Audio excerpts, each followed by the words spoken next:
আল্লাহ রাসূলের এক চাচা ছিল আবুল আহাব, বুঝতে পারছেন? আবুল আহাবের একজন দাসী ছিল, দাসীর নাম হচ্ছে অনেকে সাউবিয়া বলে, কিন্তু আরবিতে উচ্চারণটা সুয়াইবিয়া। কথা বুঝতে পেরেছেন? فلما مات أبو لهب وريه بعد أهله بشر حال فقال له ماذا لقيت فقال إني যখন আপনার মারা যায় ফালাম্মা মাতা আবু লাহাব যখন মারা যায় তাকে তার কোন আত্মীয় স্বপ্ন দেখলো, হযরতে আব্বাস রাদিয়াল্লাহু আনহুর কথা বলা হয়।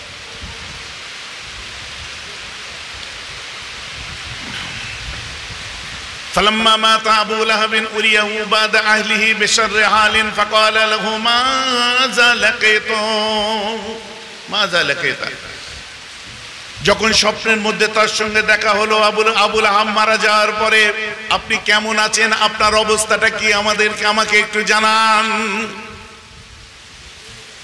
আপনি কি অবস্থায় কবরের মধ্যে আছেন, কেমন আছেন কবরে? বলছে আমার বুকের উপর দিয়ে আল্লাহর আযাবের পাহাড়টা ভাঙা হচ্ছে, জাহান্নামের কষ্ট বড় কষ্ট গো।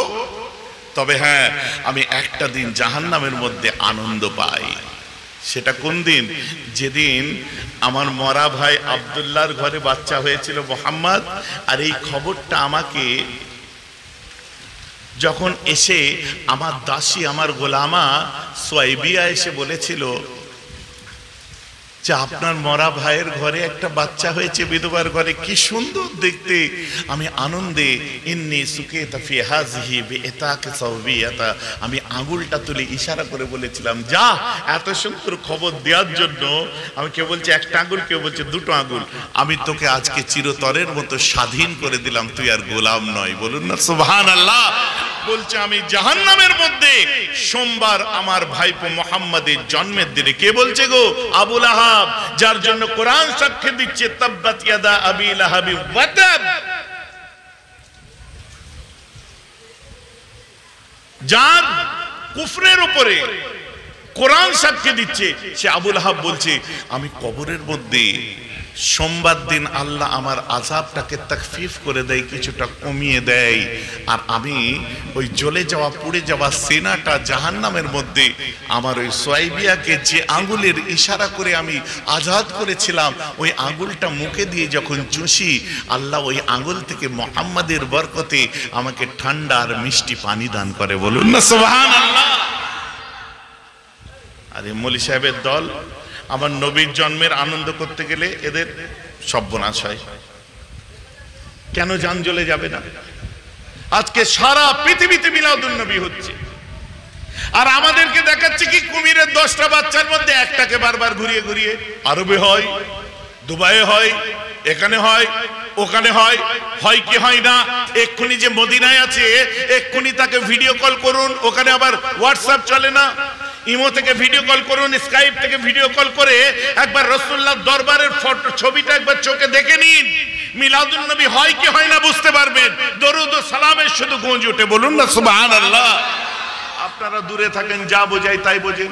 তুরস্ক লক্ষ্য করুন, লেবানন লক্ষ্য করুন, সিরিয়া লক্ষ্য করুন, আলামে ইসলামিয়া লক্ষ্য করুন, তাম দুনিয়ায় মিলাদুন নবী জশনের সঙ্গে পালন করা হয়। জোরে বলেন না সুবহানাল্লাহ। celebration of the birthday of Prophet, celebration of birthday of Prophet Muhammad sallallahu alaihi wasallam, celebrate করে তারা বাকায়দা। ভাইজান, সেলিব্রেশন ইসলামে জায়েজ আছে। 5 ওয়াক্ত নামাজ কেন সেলিব্রেট করছেন আপনি? কোথায় পেয়েছেন 5 ওয়াক্ত নামাজ? ইয়ার কি হচ্ছে নাকি? ফজর ওয়াক্তে 2 রাকাত পড়ে নিলেন ফরজ, কিসের জন্য পড়লেন? আকেল আছে।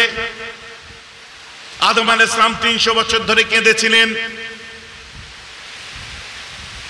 যখন আল্লাহ দোয়া তার কবুল করেছিলেন, ওয়াক্তটা ছিল ফজর, শুকরিয়ার জন্য 2 রাকাত নামাজ পড়েছিলেন। আদম নবীর শুকরিয়ার হুবহু 2 রাকাত সেলিব্রেট করা আমাদের জন্য ফরজ হয়ে গেছে। ইব্রাহিম আলাইহিস সালামের দোয়া কবুল করেছিলেন, জোহরের ওয়াক্তে 4 রাকাত আপনার শুকরিয়ার নামাজ পড়েছিলেন। দেখুন জোহরের 4 রাকাতই আমাদের ফরজ হয়েছে সেলিব্রেট করা।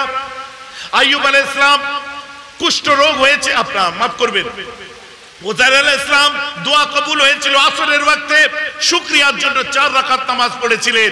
4 রাকাত উজাইরের শুকরিয়া সেলিব্রেট করা উম্মতে মুহাম্মাদির ফরজ হয়ে গেছে। আইয়ুব আলাইহিস সালাম দোয়া কবুল হয়েছিল, 4 রাকাত নিয়ত করে দাঁড়ালো, 4 রাকাত পড়বো, 3 রাকাতে উঠে দাঁড়াতে পারলেন না, হুবহু 3 রাকাতে সালাম ফিরা মাগরিবে আমাদের সেলিব্রেট করাটা ফরজ হয়ে গেছে, বলুন সুবহানাল্লাহ। আর আমার নবীর বেলায় ভাইজান আমার যুক্তি বুঝতে পারছেন তো নাকি? আমরা কি করি না, মিলাদুন নবী তো সাহাবায়ে কেরামরা করেননি, অমুকে করেননি, তমুকে করেননি, এই করেননি। আরে মিলাদ মানে কি?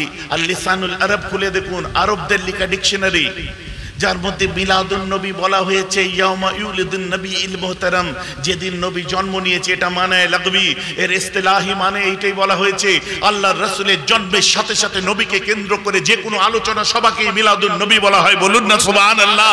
যে কোনো ইসলামিক ধর্ম সবাকেই মিলাদুন নবী বলা হয়, যেখানে নবীর দরুদ সালাম আল্লাহর রাসূলের বিলাদাত আলোচনা হয়। এখন মৌলী সাহেবগুলো ওয়াজ করতে আসছে, যেখানে ওয়াজ করছে আর সেখানে বসে মিলাদের বিরোধিতা করছে, অথচ ওই মজলিসটাই মিলাদুন নবী। বুঝতে পারছেন না? টাটা কারখানা করেছিল কোথায়, জোরে বলেন, ওয়াজ বোঝা যাচ্ছে? টাটার ইন্টারভিউ দেখেছিলাম আমি। টাটাকে যখন কারখানা উঠে গেল, টাটাকে জিজ্ঞাসা করা, রতন টাটাকে জিজ্ঞাসা করা হলো, আন্দোলন হলো বিশাল, এতদিন চলছে আন্দোলন, অমুক চলছে, এই চলছে, সেই চলছে, চুপচাপ আছে। বলছে ওরা খাওয়া দাওয়া করছে তো? বলছে হ্যাঁ খাওয়া দাওয়া করছে। ওদের পোশাক পরিচ্ছদ সব সুন্দর আছে তো? হ্যাঁ হ্যাঁ সব পরিষ্কার পরিচ্ছন্ন কাপড় এসছে। সব হেঁটে হেঁটে যাচ্ছে? বলছে না, বাস, ট্রাক, 407, ছোট হাতি, এইসব টাটা সুমো। ও গুড বলে চলে গেলে। এর পিছনে কি লুকিয়ে আছে বলেন তো? এর পিছনে এটাই লুকিয়ে আছে, ওরা খাওয়া দাওয়া করছে মানে বিখ্যাত নুনটার নাম হচ্ছে টাটা সল্ট। ওরা পরিষ্কার কাপড় পরে আছে মানে বিখ্যাত ডিটারজেন্ট হচ্ছে টাটা ডিটারজেন্ট। ওরা কিসে করে এসছে? বাসে করে। বাস মানেই টাটার বাস, ট্রাক মানেই টাটার ট্রাক, সুমো মানেই টাটা সুমো। বললো গুড, বলে চলে গেল। তার মানে কি এটাই বোঝাতে চাইলো, জিস থালি পে খা রহে উসি কো সুরাগ কর রহে হো, আমার সবকিছু চড়ে এসে আমার বিরুদ্ধে আন্দোলন। গুড, ঠিক আছে, কোনো ব্যাপার নয়, ভবিষ্যৎ বলে দেবে। তো ন্যানো যখন বার হলো, আলাদা করে ওরা অ্যাডভার্টাইজ করতে হয়নি, এইখান থেকে অ্যাডভার্টাইজের খরচা উঠে গেছে, আর ন্যানোকে হিট করে দিয়েছিল। কথাটা আমার বুঝতে পারছে তো? টাটার খেয়ে টাটার বিরুদ্ধে আন্দোলন যারা করবে, তেমন মিলাদুন নবীতে বসে যারা মিলাদুন নবীর বিরোধিতা করবে, তাহলে নুন খেয়ে নেমো খারামি করা নয়? ভাইজি আমার কথা বুঝতে পারছেন না? जिस थाली पे खा रहे हो उसी को सुराग कर रहे हो, इसे तो नेमो खरामी कहा जाता है भाई। অতএব ये हाल तेरा चाल है, मतलब तेरा माल है, অন্য কিছু নয়। আনন্দ করেছে।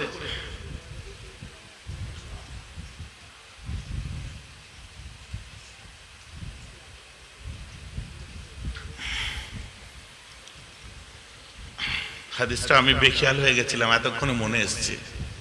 হাদিসটা ঠিক এইভাবে আছে, ফালাম্মা মাতা আবু লাহাবিন উরিয়াহু বাদা আহলিহি বিশাররি হালাতিন ফাকালা লাহু ফাকুলতু লাম আলকি বাদাকুম খায়রান ইন্নী সুকিতা ফি হাযিহি বিইতাকাত সুয়াইবিয়াতা। সকলে বলুন আল্লাহু আকবার। বলছে আমার হালের কথা জিজ্ঞেস করো না, সুয়াইবিয়াকে আমার মুহাম্মাদের খুশিতে আজাদ করেছিলাম বলে জাহান্নামে একটা দিন শান্তি পাই। বলেন না সুবহানাল্লাহ। বুকার দল আমার রাসূলের জন্য একটু খুশি করবে, দুনিয়ায় শান্তি, আখিরাতেও শান্তি পাবে। রাসূলুল্লাহর জন্য খুশি করলে দেখছেন না, সাফা মারওয়া পাহাড় থরথর করে কাঁপছে। हे तुम्हार की हुए थे जमीन, तुम कांपছো কেন? मुझे मैं तो खुशी बना रहा हूं जी। क्यों, क्या बात है? मेरे सीने में कदम रखने वाला आज मुझे मेरा अहमद मिल गया। आसमान देखছে, আসমানেতে সবুজ চাদর, সুন্দর মনোরম দৃশ্য, क्या बात है?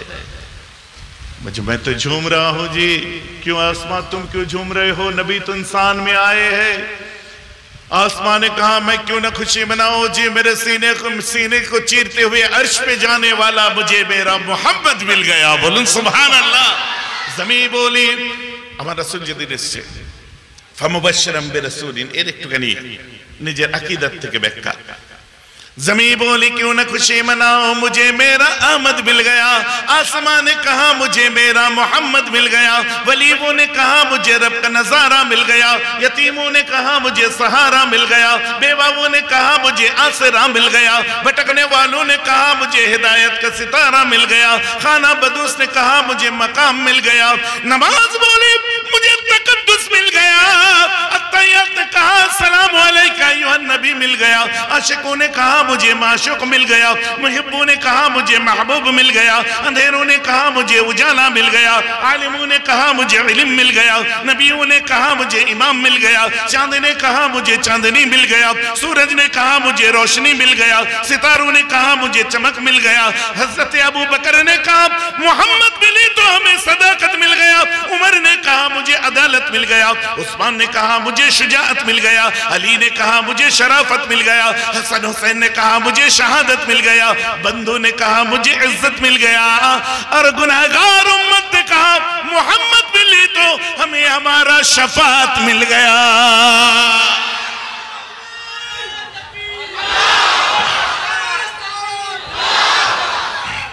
আমরা যে যার পাওনা পেয়ে গেছি, আনন্দে সব আত্মহারা হয়ে গেছি আমরা। কিন্তু নাসিবাইন শহর, ইয়ামানের একটা শহর আছে, শহরটার নাম হলো নাসিবাইন। বুঝতে পারছেন? নাসিবাইন। এই নাসিবাইন শহরের 9 জন জিন, ওরা ঠিক করলো আল্লাহ আমাদের যখন ক্ষমতা দিয়েছে, তাম দুনিয়া আমি পরিক্রমা করে আমরা দেখব যে কেসটা কি হচ্ছে। আকাশেতে যে খোঁজ নিচ্ছে, তখন বলছে জমিনে যা হয়েছে হয়েছে। বলছে জমিনে এমন কখন হয়? বলছে যখন পয়গম্বর আসে আর আসমানি কিতাব আসে, দেখো জমিনে কিছু ঘটেছে কিনা। কথাটা আমার বুঝতে পারছেন আপনারা?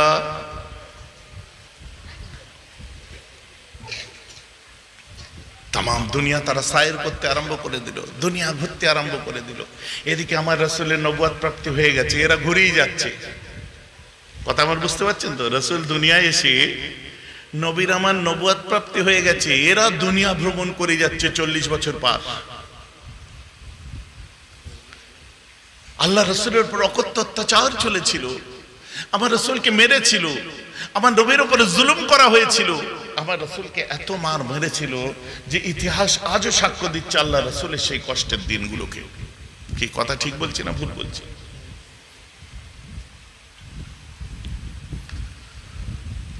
আমার রাসূল ঠিক করলেন এখানে আমি থাকবো না, আমার মায়ের দেশ। প্রথমে আমার রাসূল জন্মাবার পরে মায়ের দুধ খেয়েছিলেন, তারপরে আমার রাসূল আরো একজনের দুধ খেয়েছিলেন, একজন দাসীর। তারপরে আমার রাসূল চলে গেছিলেন কোথায়? আমার নবীকে নিয়ে চলে গেলেন আম্মা হালিমা। সব থেকে লাস্টে এসেছে বিধবার ঘরের বাচ্চা, একে নিয়ে গেলে না মাল পাওয়া যাবে, না ধন দৌলত পাওয়া যাবে, কিচ্ছু পাওয়া যাবে না। মরা মতো একটা উট নিয়ে এসেছে, লেজতে লেট হয়েছে, বয়স হয়ে গেছে, এসে পেলো তো পেলো আমার রসুলকে পেলো। বলুন না সুবহানাল্লাহ। আর বাকি সব ধনী ধনীগুলোকে সব নিয়ে চলে গেছে, জানে এদের আব্বা আছে, সব আছে, মাল বেশি দেবে।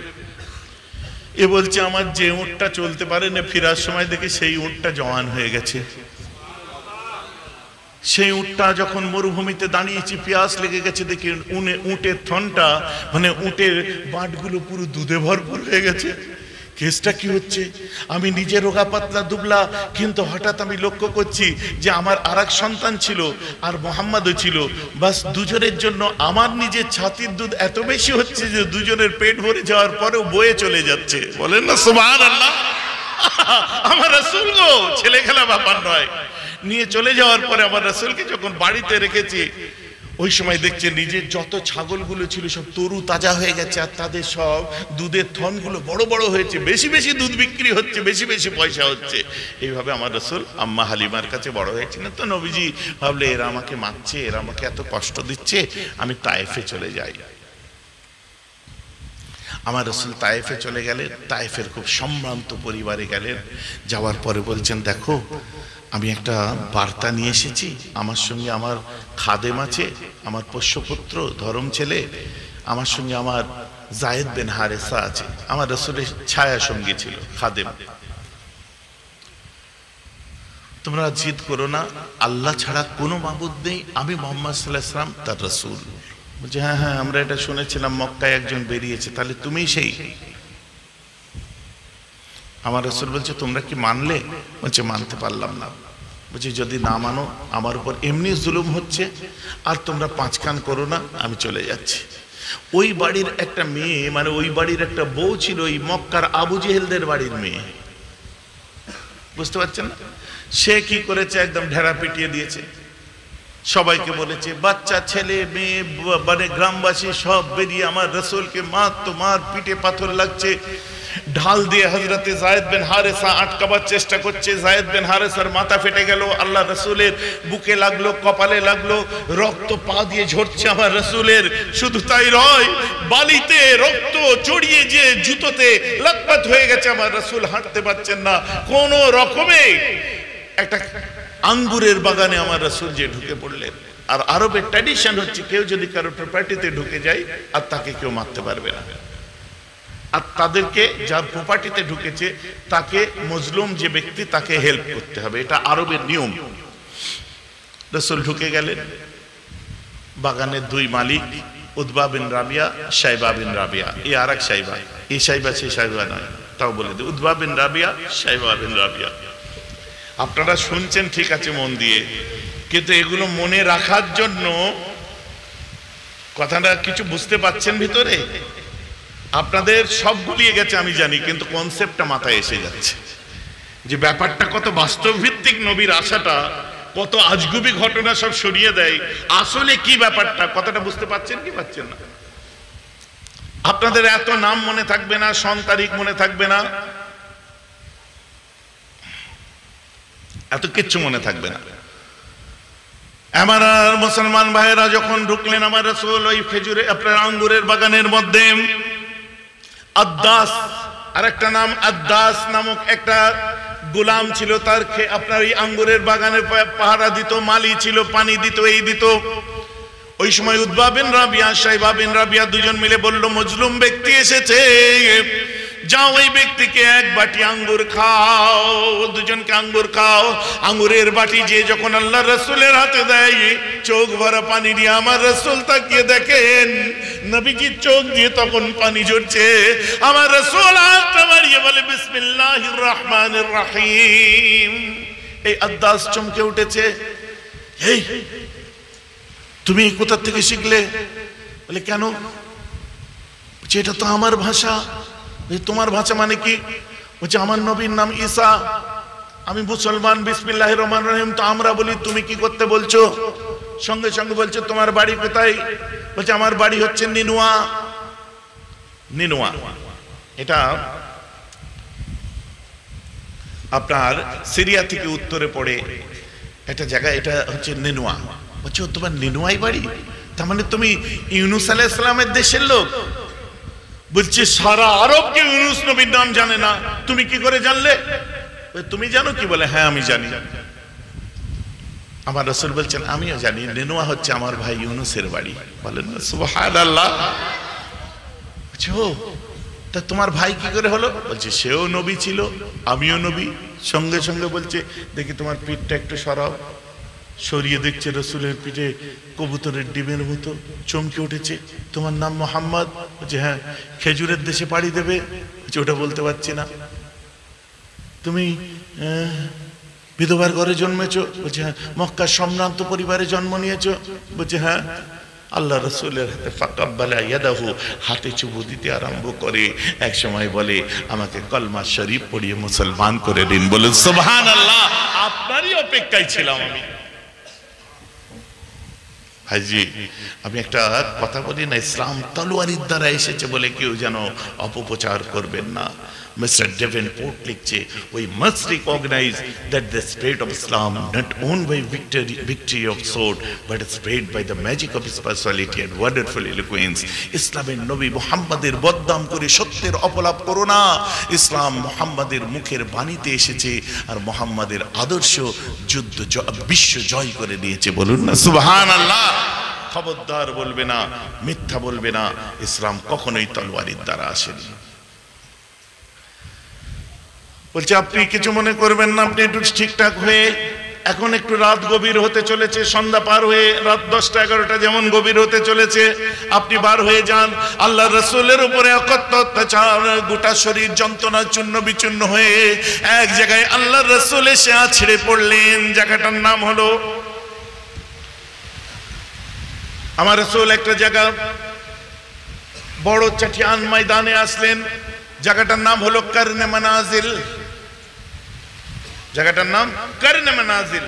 হাজী সাহেবদের ট্রেনিং দেওয়া হয়, যেখানে আমার নবী দোয়া চেয়েছিলেন যে আমার রাসূল করনে মানাজিলে যে বসলেন, ফাঁকা চাটিয়ানেতে বসে আসমানের দিকে বুক তুললেন। তোলার পর আমার রাসূলের দুই চোখ দিয়ে পানি বয়ে যাচ্ছে। এক সময় দুটো হাতকে তুলে দিয়ে আল্লাহকে বলছে, আল্লাহ তুমি কি আমার ফয়সালা কাফেরদের হাতে ছেড়ে দিয়েছো? আল্লাহ আমার কপাল ফাটিয়ে দিয়েছে, আমার জায়েদের মাথা ফাটিয়ে দিয়েছে, গোটা শরীর চূর্ণ বিচূর্ণ হয়ে গেছে। আল্লাহ তুমি কি আমার ফয়সালাটা ওই কাফেরদের হাতে তুলে দিলে? আল্লাহ আবু জেহেল মানছে না, উদবা মানছে না, উমাইয়া মানছে না, আবু সুফিয়ান মানছে না, যেখানে যাচ্ছে আমাকে মারছে, শুধু মার আর মার। আমার বাচ্চা মেয়ে ফাতেমাও মার খেয়েছে। জিবরাইল এক দল ফেরেশতা নিয়ে হাজির হয়ে যায়। আল্লাহর সাথে কথা বলুন। আমার রাসূল বলছে, ইয়া আল্লাহ ওরা আমাকে মানছে না। বলছে ওতে তোমারও কিছু বয়ে যায় না, আমারও কিছু বয়ে যায় না। আল্লাহ আমাকে কঠিন মার মেরেছে।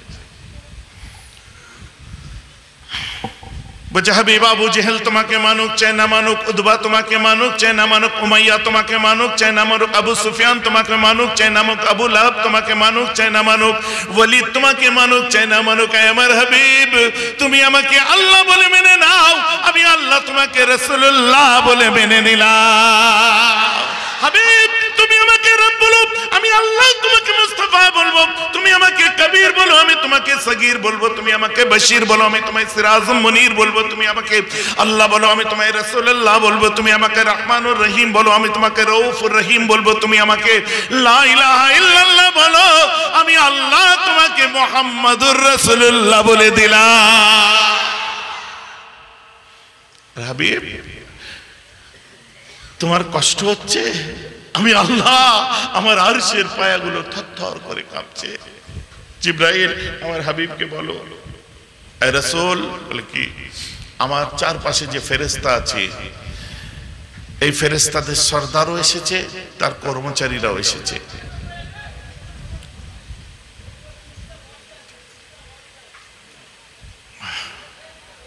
কি হলো?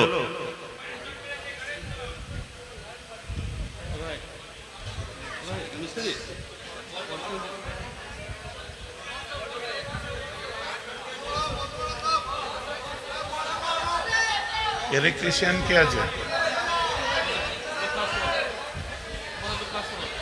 ইলেকট্রিশিয়ান কে আছে? যাও যাও, আগে আগের কাজ করো, যাও ভাই, দেখো দেখো আগে আগের কাজ করো।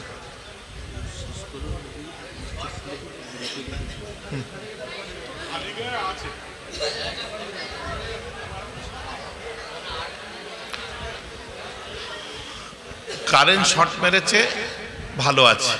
আমার দিকে দেখেন, আপনারা কি বুঝতে পারছেন কটা বাজে এখন? আমি এক্ষুনি জলসা আরম্ভ করলাম, তাই তো? আমি এক্ষুনি আরম্ভ করলাম, তাই তো? আশিক কাদেরকে বলে জানেন? আশিক দেখবেন, এ দেখুন এনায়েতনগর ময়দানে সব আশিকরা বসে আছে, বলেন না সুবহানাল্লাহ। আমার মনে হয় একটা পার হয়ে গেছে।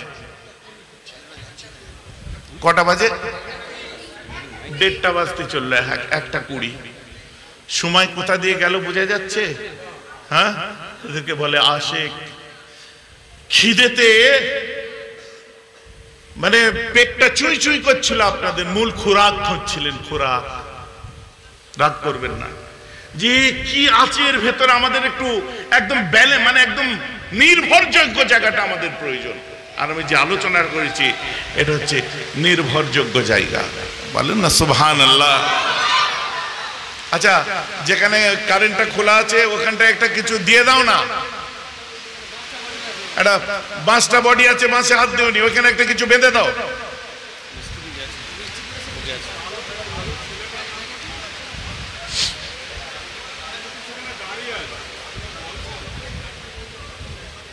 এখন আমার ওয়াজ বাকি আছে তো। হ্যাঁ হ্যাঁ বাপ আমার গেছে, তারটা খুলে দাও, মেন লাইনের জায়গা থেকে তারটা খুলে দাও।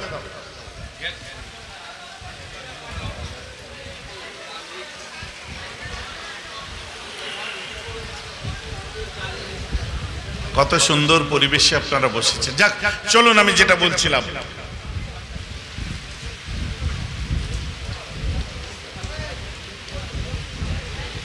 ইয়া নবী সালাম আলাইকা। বসো। কি আমাদের মাশাআল্লাহ, সকলে বলুন মাশাআল্লাহ। সালাম দিচ্ছি, বসে বসেই দিচ্ছি, এখন সালাম করতে দাঁড়াচ্ছি না, এমনি মনটা চাইলো দিচ্ছি। ইয়া নবী সালাম আলাইকা, ইয়া রাসূল সালাম আলাইকা, ইয়া হাবিব সালাম আলাইকা, সালাওয়াতুল্লাহ আলাইকা। তালা আল বদরু, সবাই মিলে তালা আল বদরু মিন সানিয়াতিল وجب الشكر مدى لله داعي. طلع البدر علينا من ثنية الوداع وجب الشكر علينا مدى لله داعي. يا نبي سلام عليك، يا رسول سلام عليك، يا حبيب سلام عليك، صلوات الله عليك. হ্যাঁ এবারে বলি তো, যেটা আমি বলছিলাম, আল্লাহ রাসূল দিন দুনিয়ার বাদশা করনে মানাজিলে যে আল্লাহর কাছে দোয়া চাইলেন, জিবরাইল বলছে এই আল্লাহ রাসূল বলে কি, আমার এই যে এতগুলো চারপাশে ফেরেশতা বসে এসেছে আপনি দেখছেন বাবা, এত ফেরেশতা। বলছে হুজুর এই সব ফেরেশতা এরা দায়িত্বে আছে পাহাড়ের। বুঝতে পারছেন? আপনাকে এই যে আঘাত করেছে এরা সব দায়িত্বে আছে পাহাড়ের। তো হুজুর আল্লাহ এদের পাঠিয়েছে, আপনি একটা হুকুম করুন, একটা একটা পাহাড় তুলে এলাকাকে এলাকা চাপা দিয়ে পিষে মেরে দেবে। আমার নবী আল্লাহর দিকে তাকিয়ে বলছে, আল্লাহ এরা আমাকে কষ্ট দিলেও পরবর্তীতে হয়তো এদের বংশধররা আমাকে মেনে নেবে। আল্লাহ এরা আমাকে কষ্ট দিতে পারে, কিন্তু এর পরে যারা আসবে ওরা আমাকে মেনে নেবে। আমার মনটা বলছে তো আল্লাহ আমি এদেরকে এইভাবে শাস্তি দিতে পারি না। যাক আমার একটু রক্ত ঝরে ঝরুক, আমার একটু কষ্ট হয়ে হোক, এদেরকে তুমি শেষ করে দিও না, क्योंकि मैं तो रहमत बन के आए हैं। বলুন না সুবহানাল্লাহ। আমি তো রহমত হয়ে এসেছি আল্লাহ, এদেরকে আপনি শেষ করে দেবেন না আল্লাহ। এদের হয়তো বংশধররা তো, যে হাজী সাহেব বা উমরা করতে গেছেন, তায়েফে গেছেন, তায়েফে বেড়াতে গেছেন, সেই কাঁটাবুড়ির ঘর টর আছে, যারা জাননি আল্লাহ তাদেরকে নিয়ে যাওয়া। সকলে বলুন আমিন। আজকে বসে নিয়ত করে নেন, টাকা জমলে সামনে বছরেই যাব, আজকে নিয়ত করে নেন বসে। এরা বেশি টাকার ব্যাপার নয়। মোরে পিঠে যেমন মোবাইল কিনতে টাকা জোগাড় করো, তোর মোরে পিঠে একবার লাখখানিক টাকাকে 1,20,000 টাকা জমা করে নাও, সামনে বছরে চলে যাও, ঘুরে চলে এসো। সকলে বলুন আমিন। সময় দিলাম 30 সেকেন্ড, নিয়ত করুন। আল্লাহ আপনি একবার আপনার ঘর, আপনার রাসূলের সোনার মদিনা দুই চোখে দেখার তৌফিক আতা করেন। আল্লাহ আমি নিয়ত করছি, আমার নিয়তকে তাড়াতাড়ি আপনি কবুল করেন। সকলে বলুন আমিন। নিয়ত হলো তো নাকি? একবার যাবেন, যে ঘুরে আসবেন, একবার যাবেন, বেড়াতে যাবেন, ওর থেকে ভালো বেড়াবার জায়গা আর নেই। আমি দেশ বিদেশ ঘোরা মানুষ, আমি তো বলছি পাহাড়, আপনি রাজস্থান যাবেন, এখানে যাবেন, ওখানে যাবেন, যেখানে যান, সারা বিশ্বে যা আছে ভারতবর্ষেও তাই আছে। কিন্তু অরিজিনাল পাহাড়ের মজা যদি নিতে হয়, সেখানে চলে যান, জাবালে মালায়েক দেখতে পাবেন। বালির পাহাড়, বিশাল বড় বদর প্রান্তে যে মালায়েকারা নেমেছিল, সেখানে প্রত্যেকটা পাহাড়ের পিছনে ইতিহাস লুকিয়ে আছে। বলেন না সুবহানাল্লাহ, মনের সঙ্গে মিলে যাবে। গারে সৌর, বুঝতে পেরেছেন? গারে সৌর মক্কার সবথেকে উঁচু পাহাড়, 5940 ফুট উঁচু। সুবহানাল্লাহ বলে। ওখানে সিঁড়ি নেই, ওখানে পাহাড় বেয়ে বেয়ে হাইকিং করে করে উপরে উঠতে হয়। একটা আশ্চর্য কথা শুনবেন, শুনবেন কি? এই মোটাও সেখানে উঠেছিল, এই মোটা অবাক। আমি উঠে নেমে আসার পর 3 দিন ভোরবেলায় গাড়ি নিয়ে দেখতে গেছি আমি উঠেছিলাম কি করে। সে পাহাড় তো পাহাড়, উঠছি তো উঠেই চলেছি। আমার ছোট ভাই জুনায়েদ, আসিম বিল্লাহ, মুনতাকিম, আপনার মাতাব, সাকালাইন, বুঝতে পারছেন? ও আল্লাহ ওদের ভালো করুক। বলে ভাইজান কোনো ব্যাপার নয়, 4 ঘন্টা লাগবে, 3 ঘন্টা লাগবে, 10 ঘন্টা লাগুক, আপনি এক এক পা করে উঠে দাঁড়িয়ে পড়েন, এক পা করে উঠে দাঁড়িয়ে পড়েন। যে যখন পৌঁছালাম আমার রাসূল যেখানে, আপনার সব মানে একটা সাধারণ মানুষের মক্কা শরীফ মদিনা শরীফ যাওয়া আর একটা আলেমের যাওয়ার মধ্যে আকাশ পাতাল তফাৎ। কথা বুঝতে পারছেন? ওখানে টোটাল হিস্ট্রিটা চোখের সামনে ভেসে উঠছে। আমি বড় কোনো আলেম নয়, তবে একটু ইসলামের ইতিহাস তো পড়েছি, নাহলে এগুলো বলছি কি করে, মানে বুক ফেটে যাবে। জান্নাতুল বাকিতে আমি ঢুকতেই পারিনি, ভাইজান ঢোকেননি। প্রত্যেক ফজরের ওয়াক্তে জিয়ারত করেছি, কিন্তু আমি ঢুকতে পারিনি। যদি বলেন কেন? কারণ জান্নাতুল বাকির হিস্ট্রিটা আমি জানি। আবেগে ঢুকে চলে যাব, কিন্তু কোন সাহাবার রাস্তা তৈরি করা আছে, কোন সাহাবার কবরের উপর পা পড়ে যাবে। তো আমার মুর্শিদ, আমার শায়েখ বারবার বলতেন, রাসূলুল্লাহর দরবারে যাবে যে সালাম দিয়ে বাইরে চলে এসে বাইরে থেকে জিয়ারত করবে। তাই সালাম দিয়ে বাইরে চলে আসতাম। নিজের গল্প এখন পরে শোনানো হবে বৈঠকিতে, সেটা ব্যাপার নয়। আল্লাহ আপনাদের নিয়ে যা গেলে বুঝতে পারবেন। এমন মুসলমান চতুর্দিকে পাহাড় আর পাহাড়, তায়েফবাসীদের যে নিজের চোখে দেখে আসবেন, তারা নিজে থেকে ঠান্ডা পানি আগিয়ে দেবে। আমার সঙ্গে একটা ঘটনা ঘটেছিল, বুঝলেন, যে আমি ওখানে গিয়ে একটা জায়গায় বসে রেস্ট নিয়ে কথাবার্তা বলছি আরবি ভাষায়। তো একজন একটু জোরে কথা বলল, পাশের মানুষটা তাকে বলে চুপ করিয়ে দিল। আমি ড্রাইভারকে জিজ্ঞেস করলাম যে ওকে চুপ করিয়ে দিল কেন? বলছে এদের মধ্যে এতটাই ভিতরে ভয় ঢুকে আছে, ইসলামের ইতিহাস এদেরকে আজও তাড়া করছে, যে যেন কোনো হাজি এসে না মনে করে যে এরা আমাদের সঙ্গে চিল্লে কথা বলবে না, নবীকে ছাড়ে না। যদি না, যাতে কেউ না বলে ফেলে, তার জন্য আজও পর্যন্ত তারা কেবলমাত্র মুসলমান নয়, তারা বরং তাহজিবওয়ালা মুসলমান হয়েছে। বলুন না সুবহানাল্লাহ। Because of its grace of almighty Allah and pray of prophet Muhammad সাল্লাল্লাহু আলাইহি ওয়াসাল্লাম, নান আদার দেন, আর অন্য কিছু নয়। এটা নবীজির দোয়া, আল্লাহর রহমত আজও পর্যন্ত। তো চলুন, আমার রাসূল ওখান থেকে হাঁটতে আরম্ভ করলেন। হেঁটে হেঁটে হেঁটে হেঁটে মক্কার কাছাকাছি এসে গেছে 14 কিলোমিটার আগে। আল্লাহ রাসূল যখন 14 কিলোমিটার, মক্কা থেকে 14 মাইল দূর, জায়গাটার নাম হচ্ছে ওয়াদিয়ে নাখলা, বিশাল বড় খেজুরের বাগান। আল্লাহ রাসূল ওখানে পৌঁছেছেন, ফজরের ওয়াক্ত এসে গেছে।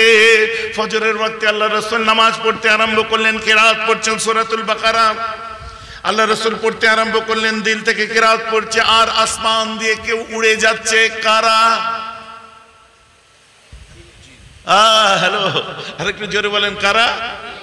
জিন। ওই যে 9 জন জিন নাসিবাইন শহরের পৃথিবী পরিক্রমা করতে বার হলো, যে আকাশে কিছু ঘটেনি। ওয়ান্না কুন্না নাকুদু মিনহা মাকআইদা লিস-সামঈ ফামান ইয়াস্তামিল আন ইয়াজিদ লাহু শিহাবার রাসাদা। যে কেন আগুনের গোলা মারা হয়? আকাশ থেকে বলল পৃথিবীতে কিছু হয়েছে, দেখো আসমানি কিতাব এসেছে, না রাসূল এসেছে। ওরা একটা আওয়াজ শুনতে পায়, ওটা কিছু নয়। আবার রাসূল দাঁড়িয়ে নামাজ পড়তে পড়তে কিরাত পড়ছিলেন, নামাজের মধ্যে কিরাত পড়ছে। জিনেরা এসে পিছনে দাঁড়িয়ে যায়, ওরাও রাসূলের সঙ্গে রুকু করে সুজুদ করে সালাম ফিরার পরে জিজ্ঞাসা করে আপনি এটা কি পড়ছিলেন? আমার রাসূল বলে এটা আসমানি কিতাব পড়ছিলাম। বলছে আপনি কে? বলছে আমি হলাম আখিরি জামানার নবী, আমার নাম হলো মুহাম্মদ। আল্লাহ রাসূলকে বলে আপনি সত্য কথা বলেছেন। এই কথাটা আমরা শোনার পরে আজ নবুয়তের 10 বছর হয়ে গেছে, আর আপনার জন্মের দিন থেকে আকাশের দরজা বন্ধ হয়ে গেছে। আমরা সেদিন থেকে খুঁজছিলাম, আজ আমরা জিনেরা মুসলমান হলাম আর সাক্ষী দিলাম অবশ্যই আপনি আখেরি নবী। আজ বোঝা যাচ্ছে তো নাকি? আমরা সাক্ষী দিচ্ছি আপনি রাসূল। কারণ বলে দিই নবুয়তের 10 বছর পরে এটা ঘটনা ঘটেছে, আর এরা ওই শুরু থেকে দৌড়ে যাচ্ছে চতুর্দিকে। এখন আমি বলি বিধবার ঘরে জন্মেছিল রাসূলুল্লাহ সাল্লাল্লাহু আলাইহি ওয়াসাল্লাম। এখন নবীর মিলাদের আনন্দ করা বা নবীর মিলাদ উদযাপন করা, কিছু একটা করা, এটা যদি বেদাত হয়ে থাকে তো আল্লাহ সাফা মারওয়া পাহাড়কে দুলিয়েছিলেন, তাহলে আল্লাহ কি বেদাত করেছেন? এখন আমি প্রশ্ন করতে চাই, কাইসারের রোমে 14টা পাথর ভেঙে পড়েছিল। রোম সম্রাটের অট্টালিকা কি আর্থকোয়েক, ট্রিমার? এটা কি ভূমিকম্প? না, দেখা যাচ্ছে 1453 খ্রিস্টাব্দে অটোমান সাম্রাজ্যের দ্বিতীয় আপনার সম্রাটের দ্বিতীয় বাদশাহ মুহাম্মদ ওই 14টা পুরুষ 14টা সম্রাট পার হওয়ার পরে ওই রোম দখল করেছিল। বলুন না সুবহানাল্লাহ। হায়া সোফিয়াকে মসজিদ করেছিল, বলুন সুবহানাল্লাহ। এসব ইতিহাস। হায়া সোফিয়া তুরস্কের ইস্তাম্বুল জয় করে অটোমান সম্রাটদের যে আপনার 14তম ইনি ছিলেন দ্বিতীয় মুহাম্মদ, ইস্তাম্বুল জয় করেছিলেন, হায়া সোফিয়াকে মসজিদ করেছিলেন। এগুলি ইসলামের ইতিহাস। তো আজকে হায়া সোফিয়া নিয়ে বের পড়বে, দেখবেন বারবার খবরে দেখতে পান না।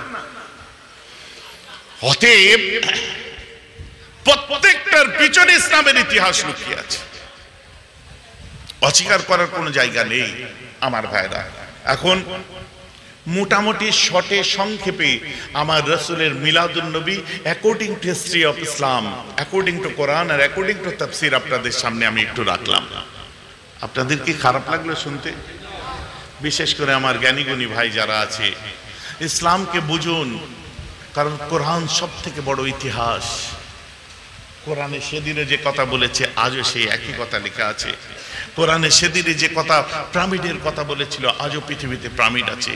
কোরআনে ফেরাউনের কথা লেখা আছে, আজও পৃথিবীতে ফেরাউন আছে। তার লাশটা রাখা নেই মিশরের জাদুঘরে। কোরআনের মধ্যে বলা হয়েছে কি বাষ্প রাসপনালী।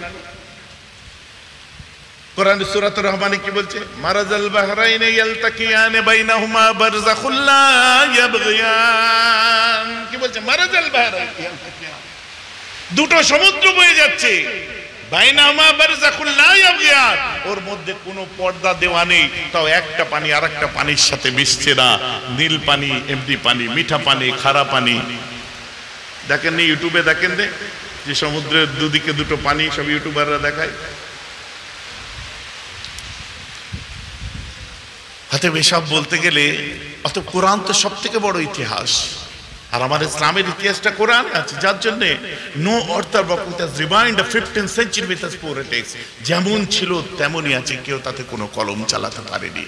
তো আল্লাহ বললেন কদ জাআকুম মিনাল্লাহি নূরুম ওয়া কিতাবুম মুবিন, তোমাদের নিকটে আল্লাহর তরফ থেকে নূর এসেছে, ওয়া কিতাবুম মুবিন, আর এমন একটা কিতাব এসেছে যেটা কোনো কিছু ঢেকে রাখে না, স্ট্রেট ফরওয়ার্ড, খুল্লাম খুল্লা প্রকাশ্য, ওটা হলো কিতাব আল কোরআন। বলেন না সুবহানাল্লাহ। ইব্রাহিম নবী তাই দোয়া চেয়েছিলেন যে একজনকে আপনি পাঠাবেন, ওয়াবাস ফীহিম, ওদের মধ্যে আপনি পাঠাবেন রাসূলাম মিনহুম ইয়াতলু আলাইহিম আয়াতিকা, যার আপনার আয়াতগুলো যিনি শোনাবেন, ওয়া ইউআল্লিমুহুমুল কিতাবা, এবং কিতাবের জ্ঞান দেবে, ওয়াল হিকমা, হিকমতের জ্ঞান দেবে, ওয়া ইউযাক্কিহিম, আর তাদেরকে তাজকিয়া করাবে, ওয়া ইউযাক্কিহিম মানে অ্যানালাইজ করাবে, আত্মশুদ্ধি করাবে। ইন্নাকা আনতাল আজিজুল হাকিম, নিশ্চয় আপনি,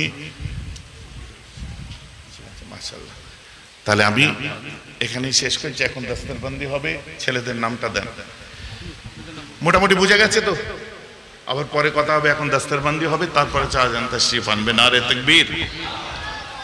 দস্তরবন্দি হবে। একটা বিপদ ঘটেছিল আমার বাড়িতে। আমার যে বড় ভাগনা, হঠাৎ ওকে স্কুল থেকে কেউ নিয়ে চলে গেছিল আর কি, গত বছরে। তো আমি তখন উমরা থেকে কেবল ফিরেছিলাম। খুব কান্নাকাটি বাড়িতে পড়ে গেছিল। আম্মা অসুস্থ হয়ে পড়েছিলেন, বা পরে আবার মানে যে কোনো উপায় আমার আল্লাহ মিলিয়ে দিয়েছে। খুব বড় চেষ্টা করা হয়েছিল ওইটুকু টাইমের মধ্যে আর কি। মানে বুঝতে তো পারছি, যেটা করণীয় করা হয়েছিল সব সিল করে দেওয়া হয়েছিল।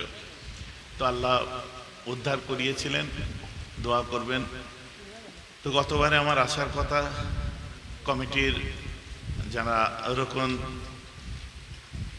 তারা বুঝতে পেরেছে, হয়তো সাধারণ মানুষ আপনারা অনেকে বুঝে উঠতে পারেননি, কিন্তু আমার দাওয়াত ছিল, বুঝলেন। তো এবছরে যার জন্য তাড়াতাড়ি করে বার হয়ে চলে এসেছি, বুঝলেন। মাগরিব পড়েই বেরিয়ে পড়েছি, কিন্তু বৃষ্টিতে রাস্তায় যা ভিড়, তারপরেও এসে পৌঁছে গেছিলাম ঠিক টাইম। যাকে এখন আমার চাচা, আমরা যত বড়ই হয়ে যাই তাদের পায়ের ধুলোর যোগ্য আমরা হতে পারিনি। আমার চাচা যান জনাব হুজুর হজরতে পীর আল্লামা ওমর সিদ্দিকী মাদ্দাজিল্লাহুল আলিয়া, তিনি এখন আসবেন। আপনাদের বড় মহাব্বতের, আপনারাও তাকে প্রাণ দিয়ে ভালোবাসেন। এসে ওয়াজ নসিহত করে আখেরি দোয়া করবেন। এখন আমি আপনাদের কাছ থেকে বিদায় নেব। তো যাই হোক, যেটা আমি বলছিলাম যে বিষয়গুলো বড় সেন্সিটিভ বিষয়, এগুলো হয়তো আপনাদের ইন ডিটেলসে মনে থাকবে না, তবে হ্যাঁ এগুলো মনে রাখার মতো বিষয় যে আমার রাসূল জন্মেছিলেন, আমার আল্লাহ কিছু সেদিন করেছিলেন, এতটুকু বোঝা গেছে যে আমার আল্লাহ কে ছাপা মারুয়া পাহাড় হিলাবে কে। এটা জাইফ, অথচ জাইফ একটু দুর্বল ওয়াকিয়া, একবারে মিথ্যা নয়। আমের বলে একজন মানুষ, সেই ইয়ামান দেশে অগ্নি পূজারী ছিল, বুঝলেন। ইয়ামানে সে অগ্নি পুজো করতে, হঠাৎ করে এই আমের দেখতে থাকলো তার বুতখানার সব বুতগুলো ভেঙে ভেঙে পড়ে যাচ্ছে। কি ব্যাপার খুঁজে পাচ্ছে না কিছু। হঠাৎ ওই গম্বুজের ভেতর থেকে আওয়াজ আসছে, উলিদান নবিউল মুনতাজিরুল্লাযী খাতাবহু শাজারু ওয়াল হাজারু ওয়া ইন শাক্কালাল কামার। যার কথায় গাছপালাগুলো কলবা পড়বে, তরু লতাগুলো কলবা পড়বে, যার আঙুলের ইশারায় আকাশের চাঁদ দুটুকরো হয়ে যাবে, সেই মুহাম্মদ আজ আমিনার ঘরে তাশরীফ এনেছে। বলুন সুবহানাল্লাহ। তাই আমরা বলে থাকি ফাজা মুহাম্মদ বাশীরান ওয়া নাযীরা ফাসাল্লু আলাইহি কাসীরান কাসীরা। তারপর আমরা বেশি বেশি করে তাই দরুদ পড়তে থাকি। কেন? এর থেকে বড় আজ বহু রকম মতপথ এসেছে, বহু রকম ফতোয়াবাজি চলছে, এগুলোর মধ্যে আপনারা কেউ কান দেবেন না। আমি আপনাদেরকে রিকোয়েস্ট করছি, সারা পৃথিবীতে এই সিলসিলায় ফুরফুরা শরীফ, সারা পৃথিবীর ৯৭% মুসলমান ওই আকীদায় বিশ্বাস করে যে আকীদায় সিলসিলায় ফুরফুরা শরীফ চলে। বলেন না সুবহানাল্লাহ। আকীদায় আশারী মাতুরিদি, কথা বুঝতে পেরেছেন, যেটাকে আমাদের ভাষায় আমাদের এখানে সিলসিলায় ফুরফুরা শরীফ বলি আমরা, বুঝতে পারছেন। এখন আশারী মাতুরিদি ভাইজান আমরা তো নাম শুনিনি। আপনি তুরস্ক লক্ষ্য করুন, 100% হানাফি, তারাই আশারী মাতুরিদি। 100% নকশবন্দিয়া আর মুজাদ্দিদিয়া তরিকার মানুষ তুরস্ক। লেবানন লক্ষ্য করুন, পৃথিবীর যত আলেম ইসলামিয়া লক্ষ্য করুন, সব জায়গায় আছে। যার জন্য আজ এদেরকে যখন ঘুরিয়ে জিজ্ঞাসা করে আপনারা পৃথিবীতে কত সংখ্যক আছেন যারা বদ আকীদা নিয়ে চলে মানুষকে গুমরা করেন, কখনো হাত ঝাড়বেন কি ঝাড়বেন না, কখনো রাফায় দান করবেন কি করবেন না, হাত বুকে বাঁধবেন না কোথায় বাঁধবেন, এইসব নিয়ে মানুষকে যে গুমরা করেন, পৃথিবীতে কত সংখ্যক মানুষ। বলে না সোনার দোকানে কাস্টমার কম হয়, তার মানে বোঝা যাচ্ছে তাহলে পৃথিবীর বুকে সোনার দোকানে আমার সোনা কেনার দরকার নেই, এখন যা দাম, খেয়ে পরে বাঁচলিয়ে হলো। অতএব এইসব বহু রকম জাল জচ্চুরি সব ধোকাবাজি কথাবার্তা বার হবে। এখন তাদের মধ্যেই 4টে দল হয়ে গেছে, যারা আপনার ওই ফোর্স করে কিছুদিন উঠেছিল তারপর গায়েব হয়ে গেল। এখন ব্যাপার হচ্ছে কি জানেন, দুঃখ লাগে, বক্তারা উঠবে, উঠার পরে দেখবেন যে স্টার বক্তা বা যে একটু নামকরা মানুষ তাকে সামনে রেখে নিজে বড় বড় কথা বলবে। অমুক সেদিন বলছিল, আমি তার জবাব এইভাবে দিয়েছিলাম। কে বলছিল জিজ্ঞেস? তোমায় কে করতে বলেছে? কেউ জিজ্ঞেস করেছে? কারণ দেখছে যে এই সব নামগুলো নিলে ইউটিউবাররা সামনে তুলে দেবে। মেহরাব সিদ্দিকী সম্পর্কে কি বলছে, আব্বাস সম্পর্কে কি বলছে, জুনায়েদ সম্পর্কে কি বলছে, সানাউল্লাহ সম্পর্কে কি বলছে, এইসব কথাগুলো বললেই ইউটিউবাররা প্রথমেই একদম থাম্বনেল তৈরি করে দেবে, আর ব্যাস ফোকটে বেশ প্রচার পেয়ে যাব। ওই জন্য ওরা এই সব নামগুলো ব্যবহার করে। আসলে হিসাব মতো দেখতে গেলে এরা আমাদেরকে চোখে দেখার পর্যন্ত সুযোগ পায় না। কথা বুঝতে পারছেন না? দেখবে কি করে? আমি বার হই সেই মাগরিবের সময়, আমি বারোই মাগরিবের সময়, তো দেখবে কোথার থেকে? অতএব আপনাদের কাছে জোড় হাত করছি, মুজাদ্দেদে জামান যে সিলসিলা রেখে গেছে, এই সিলসিলা সারা পৃথিবীতে ৯৭% মুসলমান, যেটার পূর্ব ভারতে নামকরণ হচ্ছে সিলসিলায়ে ফুরফুরা শরীফ নামে চেনে। আসল আকীদাটা হলো আকীদায়ে আশআরী মাতুরিদি। ভাইজান কথা বোঝা যাচ্ছে? আর আমি আপনাদের কাছে আমার হাম্বেল রিকোয়েস্ট, যুবকদের কাছে রিকোয়েস্ট, ভালোবাসুন ফুরফুরা শরীফকে, আমার আপত্তি নেই। সবাইকে মহব্বত করুন, আমার কোনো আপত্তি নেই। অবশ্যই মহব্বত করবেন না মানে মুজাদ্দেদে জামানের আওলাদ। কারণ আমার কাছে যারা বায়াত হয় প্রথমেই আমি তাদের বলে দিই, দাদা হুজুর কেবলার প্রত্যেকটা আওলাদকে মহব্বত করতে হবে, প্রত্যেক আলিম ওলামাদেরকে সম্মান দিতে হবে, নাহলে তুমি আমার মুরিদের খাতা থেকে নাম কেটে দাও। অবশ্যই সম্মান করবেন, কিন্তু প্রকৃতপক্ষে আপনাকে জানতে গেলে যে ম্যাটেরিয়ালগুলো আপনাকে নিয়ে চলতে হবে, তার জন্য একটা জায়গার আপনার প্রয়োজন আছে। তাই জন্য বলা হচ্ছে মুকদ্দমাতুল ওয়াজিবে ওয়াজিবাতুন, প্রিকুয়েশন অফ দা ওয়াজিবাত, দ্যাট ইজ অলসো ওয়াজিব। আপনাকে প্রিপারেশন নিতে হবে। আপনি নামাজ এমনি যে পড়তে পারেন না, আপনার প্রিপারেশন নিতে হবে, উজু করতে হবে। না হুজুর আমি তো নফল নামাজ পড়বো, তাহলে কেন উজু করব? বুঝতে পারছেন না? এক শ্রেণীর মানুষ মুসলমান দাবিদার, আবার বলে আমরা সুফিবাদ বিশ্বাস করি, পিশাব করে পানি লাই না। হ্যাঁ রে, পিশাব করে পানি নেয় না। কজ কি, কেন পিশাব করে পানি নেয় না? বলছে আরে কারবালার ময়দানে আমার হোসেন যে পানি পায়নি, সেই পানি আমি ওইখানে ঢালবো।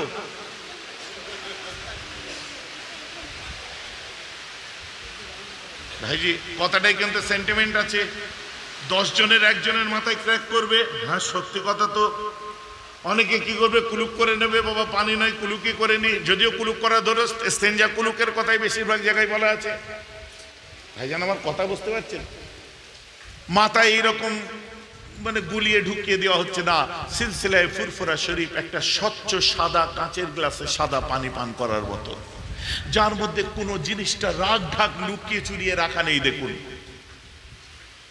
কোন জিনিস লুকিয়ে চুরিয়ে রাখা নেই। আজকে কত জায়গার কত মুরিদ আছে যারা মুখে বলতে পারে না, ভাই আপনি কি কোথাকার মুরিদ? ওই ফিরোলিয়া উলিয়াদেরই একজন না একজনকে ভালোবাসি, চেপে যাবে।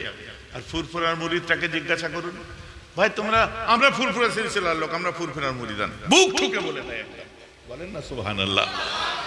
মিলিয়ে দেখে নেবেন, বুক ঠুকে বলে দেয় আমরা ফুরফুরার লোক, বুক ঠুকে। কারণ পূর্ব ভারতের ইতিহাস বলছে ঊনবিংশ শতকের শেষ, বিংশ শতাব্দীর সূচনাকালীন সময় আমার আপনার বাপদাদুর মধ্যে যেদিন ইমানের অস্তিত্বর লড়াই দেখা দিয়েছিল, ওই সময় দেববান থেকে কোনো দেববান্দি পূর্ব ভারতে আসেনি, কোনো রাফেজি খারেজি আসে নাই, কোনো তাবলিগি মুতাজিলা আসে নাই, কোনো ওয়াহাবি আহলে হাদিস আসে নাই। আমার আপনার বাপদাদুর ইমান বাঁচাতে পূর্ব ভারতে ইস্টার্ন ইন্ডিয়ায় যিনি এসেছিলেন তার নাম হলো বঙ্গপুত্র আবু বকর। জোরে বলুন সুবহানাল্লাহ। ইতিহাস বলছে, অস্বীকার করতে পারবেন না। একদিকে দেববন্দ কাজ করেছে, কোনো দিকে বেরেলিরা কাজ করেছে। মানে এই নতুন বেরেলিদের নাম ভাঙানো ওই সব না। আহমদ রাজা খান রহমাতুল্লাহ ওনার সব যে মূল আকীদা নিয়ে যারা ফতোয়া রাদাবিয়া নিয়ে যারা চলেছে, কথাটা বুঝতে পারছেন? অতএব আপনারা একটা যে হক মাশরাফকে ধরেছেন, এই জায়গায় চেপে বসে থাকা, ধরে থাকাটাই হচ্ছে আপনাদের জন্য শ্রেষ্ঠ। শোনেন, আমাদের অনেক ক্ষেত্রে, আমার যুবকরা এখানে বসে আছে, একটুখানি বলে দিই, আপনাদের অনেক ক্ষেত্রে শুনতে হয় তোরা কি পীরের মুরিদ? আপনারা কি বলেন? হ্যাঁ আমরা পীরের মুরিদ। পীর কথা কোরআন হাদিসে কোথাও আছে কি? শুনতে হয় কি হয় না? আপনারা কেন বলতে পারেন না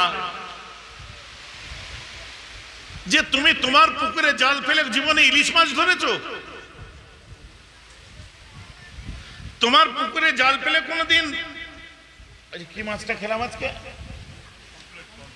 পমফ্রেট ধরেছো? কথা বুঝতে পারছেন? তোমার পুকুরে জাল ফেলে কোনোদিন ওই আপনার ওই সব কোরাল টোরাল কত সব মাছ আছে না সমুদ্রের বড়, ওই ডায়মন্ড হারবারে যেমন দেখতে পাবে, তোমার পুকুরে চাষ করলে হবে না? ভাইজান হবে না। বলে কেন?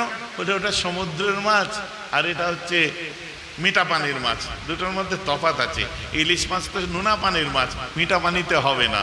তো এই আক্কেল যখন আছে, ওই আক্কেলটা নেই কেন যে কোরআন শরীফ আরবি ভাষায় লেখা আছে, পীর কথাটা ফার্সি, তো আরবির মধ্যে ফার্সিটা ঢুকবে কি করে? ঘুরিয়ে কেন আপনি প্রশ্ন করতে পারবেন না? এতদিন দাদা হুজুর কেবলা জিন্দাবাদ করছেন, এই যুবকরা শুনছো তো নাকি? এতদিন ধরে ফুরফুরা শরীফ জিন্দাবাদ বলছো, তো তুমি কেন প্রশ্ন করতে পারছো না যে পীর কথা কোরআনে নেই, মেনে নিলাম, ইমানের কলমাটা পড়। যখনই বলবে আমানতু বিল্লাহি ওয়া মালাইকাতিহি ওয়া কুতুবিহি ওয়া রুসুলিহি, যখন পড়বে তখন আপনি ওকে জিজ্ঞাসা করুন এই মালায়েকা কি রে? মালায়েকা কি? আপনাদের কাঁধে কি আছে? জোরে বলেন। ফেরেশতা আছে। তা মালায়েকা পড়ছিস কেন? বল আমানতু বিল্লাহি ওয়া ফেরেশতায়ে, বল। হবে না? না, ফেরেশতা কথাটা হচ্ছে ফার্সি ভাষা, এর আরবিটা হচ্ছে মালায়েকা। নামাজ কথাটা ফার্সি ভাষা, এর আরবিটা হচ্ছে সালাত। রোজা কথাটা ফার্সি ভাষা। কারণ আমাদের দেশে হায়দার আলী টিপু সুলতান মিলে 200 বছর, আর তারপরে মোগলরা 500 বছর, 700 বছর, আর পরে ব্রিটিশ চলাকালীন 250 বছর আর 500 বছর, 750 বছর। আর ব্রিটিশ থাকা অবস্থায় ভারতবর্ষের ফার্স্ট ল্যাঙ্গুয়েজ 150 বছর ধরে ছিল ওটা ফার্সি ভাষা। ব্রিটিশ থাকা অবস্থায়, এগুলো ইতিহাস। আজও পর্যন্ত আপনি যান, কোন একটা ছেলে বদমাইশি করলো, আপনি নিয়ে যে তাকে ছুরি মেরে দিতে পারেন না। কারণ ওটা মানলে আপনার কি হাতে কি তুলে নেওয়া হবে? জোরে বলুন। এই আইন কথাটা কিন্তু ফার্সি ভাষা, আদালত কথা ফার্সি ভাষা, ঘড়ি কথা ফার্সি ভাষা, কলম কথা ফার্সি ভাষা। যা আপনি বলছেন আজকে ম্যাক্সিমাম যত ভাষা ভারতবর্ষে চলছে সব কিন্তু চাচাদের ভাষা। কথাটা আমার বুঝতে পারছেন কি পাচ্ছেন না? যাই বলবেন আপনি। অতএব তা আমরা ফেরেশতা বলেছি, আমরা নামাজ বলেছি, তো নামাজের ভাষা সালাত, রোজার ভাষা সওম, ফেরেশতার ভাষা মালায়েক, পীরের ভাষা হচ্ছে মাইয়াহদিল্লাহু ফাহুয়াল মুহতাদ ওয়া মাই ইউদিলিল ফালাম তাজিদ লাহু ওয়ালিয়্যা মুরশিদা। পীরের ভাষা হচ্ছে ওলি বা মুর্শিদ, উলিল আমর, শায়েখ, হোয়াটএভার ইউ ক্যান সে। ওলি তোমার জন্য শায়েখ, আর এই শায়েখকে ধরা তোমার জন্য ওয়াজিব। কারণ কোরআন বলছে কাদ আফলাহা মান যাক্কাহা। কোরআন বলছে এক্ষুনি যে আয়াতটা বললাম, ওয়া ইউআল্লিমুহুমুল কিতাবা ওয়াল হিকমা ওয়া ইউযাক্কিহিম। ওদের তাজকিয়ায়ে নফস করো, that is analysation of soul. They will succeed who analyze himself, that is analyzation of soul. ওই ব্যক্তিটাই হচ্ছে কামিয়াব, যে আত্মশুদ্ধির মানুষ হতে পেরেছে, যে নিজেকে নিয়ে অ্যানালাইজ করতে পেরেছে। এই নিজেকে অ্যানালাইজ করা হলো ফরজে আইন। এবারে আসুন, এই ফরজে আইন যে করবে, আপনি a+b² এর ফর্মুলা না জানলে আপনি অঙ্ক করতে পারবেন না। পারবেন কি? অঙ্ক করতে পারবেন না। তাহলে অঙ্কর ফর্মুলাটা একজনের কাছে বুঝে নিতে হবে, নাই পরীক্ষায় ফেল করে যাবে। ইংলিশটার একটা টিউশন লাগবে, নাই ফেল করে যাবে। অর্থাৎ তাজকিয়ায়ে নফস করার জন্য একটা টিচার লাগবে, একজনের কাছে আপনার যেতে হবে। কারণ এই তাজকিয়ায়ে নফস করা 5 ওয়াক্ত নামাজ যেমন ফরজে আইন, এই তাজকিয়ায়ে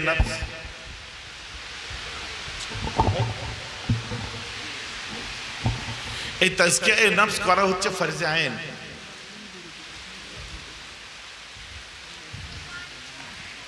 তাজকিয়ায়ে নফস করা হচ্ছে ফরজে আইন। আর এই ফরজ আইনকে পালন করতে গেলে যে জিনিসটার প্রয়োজন, একজনের কাছে যেতে হবে। একজনের কাছে কি, আমার চোখ বড় কনকন করে, আপনি একটু ওষুধ দিন। ডাক্তার সঙ্গে সঙ্গে ওষুধ দিল, ডাক্তার বাবু ভালো হয় না। বলছে কখন কনকন করে? সকালে ঘুম থেকে উঠে, না ঘুমোবার সময়, না দুপুরে, না বিকেলে, রোদ বেশি উঠলে, না মেঘলা করলে চোখ কনকন কখন করে? বলছে না, পাশের বাড়ির ছেলেটা যখন বুলেট নিয়ে বেরোয় দেখলেই চোখ কনকন করে। ও ডাক্তারের আব্বাও ওষুধ দিতে পারবে না। তাহলে এই ওষুধটা নেওয়ার জন্য তোমাকে একটা জায়গায় যেতে হবে। তোমার নিজের দুঃখ করার সময় নেই, অপরের সুখ দেখে তোমার দুঃখে বুক ফেটে যাচ্ছে। ভাই কেন বেড়ে যাচ্ছে? আমাদের ঝেড়ে বোধহয়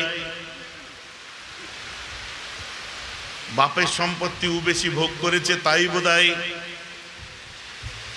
কিন্তু ওই ভাইয়ের যে শ্রম ছিল তোমাদের পেছনে ছোট থেকে, সেটা একবার লক্ষ্য করেনি, গায়ে হাওয়া দিয়ে বেরিয়েছো। অতএব যখন পরস্পর তিনটে মেয়ে হয়েছে, ফিরে মুখে খিদ দিতে আসেনি। যখন জোড়া ছেলে হয়েছে, সঙ্গে সঙ্গে কোলে নিয়ে বলছো আমার ভাইপো রে। হ্যাঁ, আমার কথা বুঝতে পারছেন? এই ট্রিটমেন্ট করার জন্য তাজকিয়ায়ে নফসের দরকার। কি করতে হবে না করতে হবে একজন কেউ তোমাকে শিখিয়ে দেবে। যে শিখিয়ে দেবে তার কাছে যাওয়াটা হলো ওয়াজিব। কারণ মুকদ্দমাতুল ওয়াজিবে ওয়াজিবাতুন, এটা উসুলের কায়দা, ফরজ আদায় করার কায়দা। আপনি বলেন উজু করা কি সুন্নাত? জেনারেলি উজু করা সুন্নাত, নফল নামাজ পড়া ফরজ ওয়াজিব নয়। কিন্তু আপনি যদি নফল নামাজও পড়তে যান, সেক্ষেত্রে উজু করাটা ফরজ হয়ে যাচ্ছে। কেন নফল নামাজের জন্য উজুটা ফরজ হয়ে গেল? হ্যাঁ, কারণ ওই নফল নামাজে কিয়াম আছে, নফল নামাজে রুকু আছে, নফল নামাজে সুজুদ আছে, অনেক ফরজ লুকিয়ে আছে। তেমন যার জন্য সুন্নতটা তোমার জন্য ফরজ হয়ে যাচ্ছে, তেমন তাজকিয়ায়ে নফস করা তোমার ফরজে আইন। কারোর কাছে যে তোমায় ওটাকে শিখে নিতে হবে, এই কারোর কাছে যাওয়াটা তোমার জন্য ওয়াজিব। দ্যাটস ওয়াই আমরা বলি পীর ধরা ওয়াজিব। জোরে বলুন না সুবহানাল্লাহ। এ মগজে ঢুকে গেছে ভাইজান, মগজে ঢুকে গেছে। হ্যাঁ, শুধু আমরা নয়, আল্লামা তাহের সাহেব রহমতুল্লাহ ইন্তেকাল করেছে। ওনার পীরের নাম কি ছিল? আসাদ মাদানী সাহেব। আসাদ মাদানী সাহেবের পীরের নাম কি ছিল? আপনার হোসেন আহমদ মাদানী সাহেব। দেওবন্দে জাকারিয়া সাহেবের কত মুরিদ আছে, থানভী সাহেবের কত মুরিদ আছে। তার মানে পীর মুরিদি। পুরো তবলিগ জামাত যদি বলে পীর আবার কি, ঘুরিয়ে জিজ্ঞাসা করবেন এ তো দেওবন্দেও আছে, তুমি কেন বলছো? তাই হ্যাঁ, তাহলে কথাটা আমার বোঝা যাচ্ছে তো নাকি? অতএব না, হুজুর তোমার দামি গাড়ি চড়ছে কেন তুমি জানো? তোমাদের হুজুররা কমা গাড়ি চড়ে। আর বিদেশে যে দেখে এসেছি সেই সব হুজুররা যেসব গাড়ি চড়ে দেখলে অবাক হয়ে যাবে। V8 চড়ছে, লেক্সাস চড়ছে, কত দামি দামি ল্যান্ড ক্রুজার চড়ছে। আমরা কি চড়ি বুঝছেন? একটু তাকবীর দিন, নারে তাকবীর, নারে তাকবীর।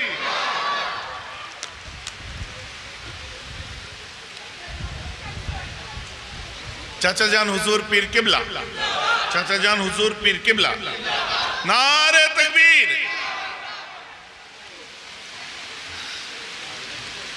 একটু আস্তে জায়গা দেন, ওখানে ওই কারেন্ট চলছে, একটু দেখিয়ে দেবেন। ধরে